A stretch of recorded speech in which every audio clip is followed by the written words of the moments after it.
যশোরের ঝিকরগাছায় ঈদের দিন নিখোঁজ হওয়া ১১ বছর বয়সী স্কুল ছাত্রী সোহানা আক্তারের মরদেহ উদ্ধার করেছে পুলিশ। রোববার সকালে তার লাশ পাওয়া যায় গ্রামের একটি পুকুরে। ঈদের দিন দুপুরে পরিবারের অন্যরা আত্মীয়র বাড়িতে গেলে সোহানা ও তার বোন বাড়িতে ছিলেন। বোন ঘুমিয়ে পড়লে উঠানে দোলনায় খেলছিল সোহানা।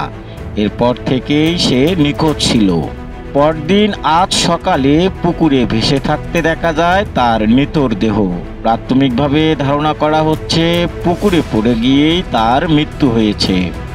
যশোর শহরের ডিসি বাংলা মোড়ে ঈদের দিন বিকেলে ছুরিকাঘাতের শিকার হয়েছেন মানসিক প্রতিবন্ধী তরুণ চমন।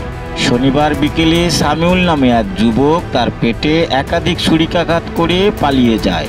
স্থানীয়রা জানান সামিউল একজন চিহ্নিত সন্ত্রাসী। আহত চমনকে দ্রুত যশোর জেনারেল হাসপাতালে ভর্তি করা হয়েছে। পরিবারের দাবি, এই হামলা পরিকল্পিত এবং অভিযুক্তের বিরুদ্ধে থানায় অভিযোগ দেওয়া হয়েছে। যশোর সদর উপজেলার ইসালিতে মোটরসাইকেল ও প্রাইভেট কারের সংঘর্ষে আহত হয়েছেন ৩ জন। রবিবার রাত ৮টার দিকে এই দুর্ঘটনায় রাফি, নিশান ও মিরাজ গুরুতর আহত হন। জানা গেছে হেলমেট ছাড়া বাইক চালাচ্ছিলেন রাফি ও নিশান। হঠাৎ বিপরীত দিক থেকে আসা একটি প্রাইভেট কার তাদের ধাক্কা দিলে সবাই ছিটকে পড়ে যান।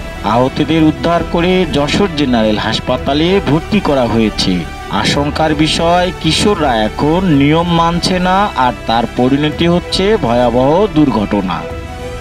যশোরের বেনাপোলে ঈদের নামাজ আদায়কে কেন্দ্র করে বিএনপির ২ গ্রুপের অভ্যন্তরীণ বিরোধ রক্তক্ষয়ী রূপ নেয়।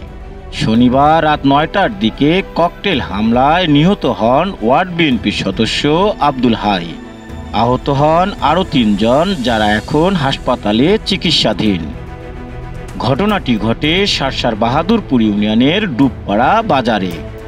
স্থানীয় সূত্র জানায়, ঈদের দিন ডুবপাড়া ঈদগাহ মাঠে নামাজ আদায়কে কেন্দ্র করে পলাতক আওয়ামী লীগ কর্মীদের উপস্থিতি নিয়ে ওয়ার্ড বিএনপির সভাপতি আসাদুজ্জামান ও সদস্য আব্দুল হাইয়ের সঙ্গে বাকবিতণ্ডা ও হাতাহাতিতে জড়ান একই দলের কর্মী সাইদ।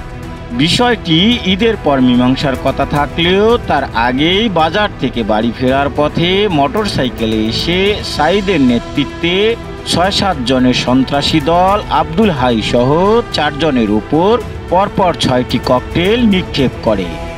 গুরুতর আহত আব্দুল হাইকে হাসপাতালে নেওয়ার পথে মৃত হয়। নিহতের স্ত্রী বিচার দাবি করেছেন এই নির্মম হত্যাকাণ্ডের। আর দলের স্থানীয় সভাপতি দাবি করেছেন দলীয় কোন্দলেই প্রাণ গেল এক নেতার। পুলিশ জানিয়েছে, পরিস্থিতি নিয়ন্ত্রণে এলাকায় অতিরিক্ত ফোর্স মোতায়েন করা হয়েছে। মামলা প্রক্রিয়াধীন রয়েছে। দেশ বিদেশের খবর সবার আগে জানতে ভিজিট করুন রাতদেরনিউজ.net।